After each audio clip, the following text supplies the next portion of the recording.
टाठो बच्चों अस्सलामु अलैकुम वरहमतुल्लाहि वबरकातुहू 8वीं जमात बापत कशरिस किताबि हुंद सबक मान सर हेथ छुस बह तोह ब्रोट कन हाजिर।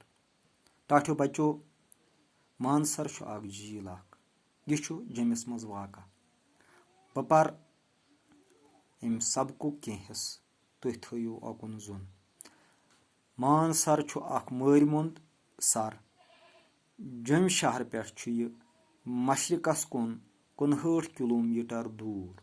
यह थदन बालन हज खन मज कुदरतुक अख शाहकार। जेचर छुस दून मील तो खजर ओड मील। सनर योदवै ज्यादा छुस न तोत अत मज बज बज गाड़ जन तो छाल मारान तो छप छरिस गिंदान आसान। किस बतख ति अत मज गाहे आब पेठ तो गाहे आबस मज दुम्बुक दिवान नजर गसान। यह अख पुरसकून जाय अत रोजन खतर वारियाह कम लर वोन नजर गसान। यह टाठो अजुक सबक।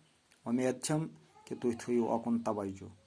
अल्लाह ताला हन पन्ने कुदरतिक निशान वारियाह बनोमुत यथ दुनियाहस पे ताकि अल्लाह ताला सज वहदानियत यी अत सत यम निशान यम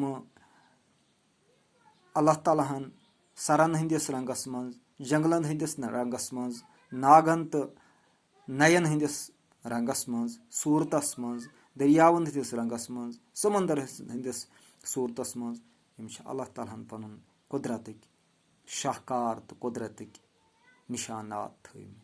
युथुई अख निशान मानसर सर जमिस मज वुचु तुह यह सानि माज जे मज यह समझुन सठा आसान तिकाज वक्त छुन इजाजत दिवान नेटच कमजोरी नजर तल थोत। बह कर कह सवाल यथ सबकस मुतलिक। उम्मीद छम कि तुह रोज सबक जान पठ गस तुह जहनस मज। मानसर क्युथ सर मानसर अख मारिमुंद सर।